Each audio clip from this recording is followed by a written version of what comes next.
very much. Good evening, everybody. Welcome to our picnic by the Serpentine.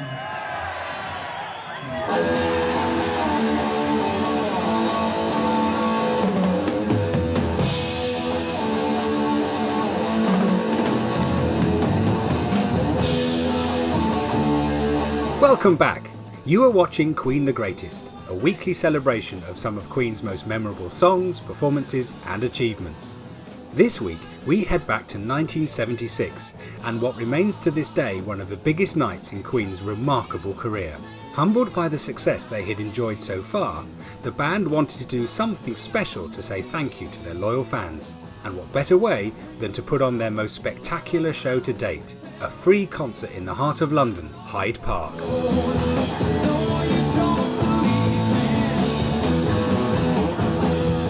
As Brian explains in this interview from the time, it proved to be a massive undertaking. It took a lot of people about 8 or 9 weeks solid work, including us.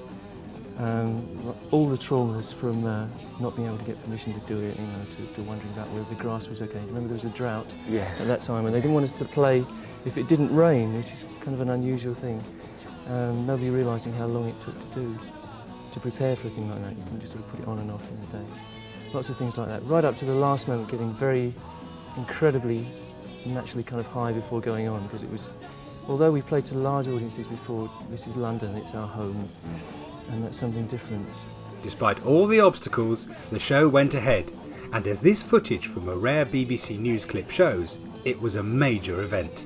More than 50,000 people flocked to the free concert, which was remarkably peaceful, with only 4 arrests over a period of 9 hours. The police presence was kept to a minimum, with only 40 officers visible, though at least twice as many out of sight in reserve. The star band went on at dusk, Queen. Queen spent £50,000 of their own money to promote the concert. It may be only rock and roll, but it is expensive.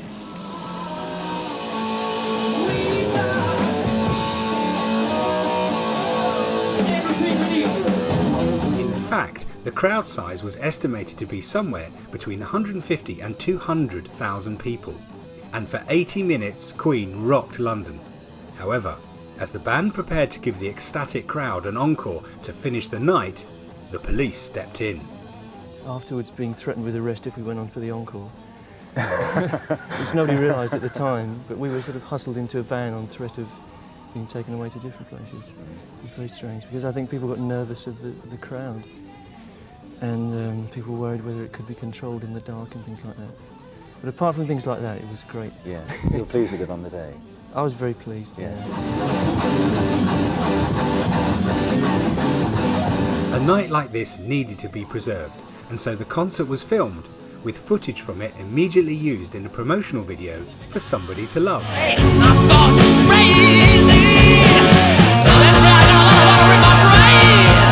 Looking back at it more recently, Brian recalls what a big step the Hyde Park show was for Queen, and the significance that night had for the band.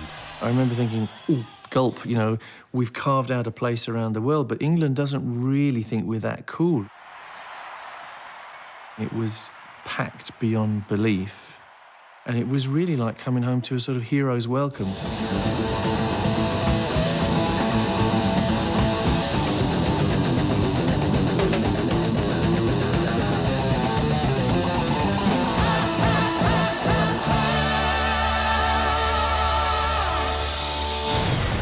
It was a thrilling experience to actually have that kind of contact with an audience in your own hometown. Nearly 30 years later, in 2005, Brian and Roger would make an emotional return to Hyde Park with Paul Rodgers.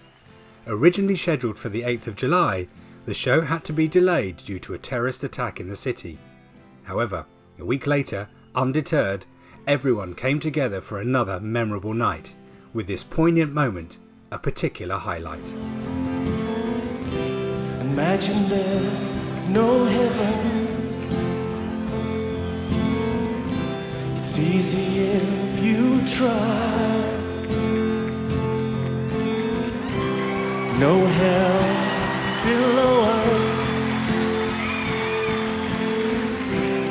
above us on the sky. Imagine all the people living for today. Imagine there's no countries. It isn't hard to do. Nothing to kill or die for. No religion too. Yeah! Imagine all the people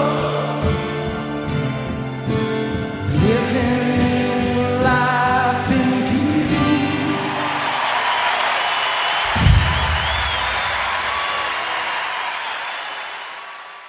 Buddy, you're a boy, make a big noise, playing in the street, gonna be a big man someday. You got mud on your face, you big disgrace, kicking your can all over the place, singing, we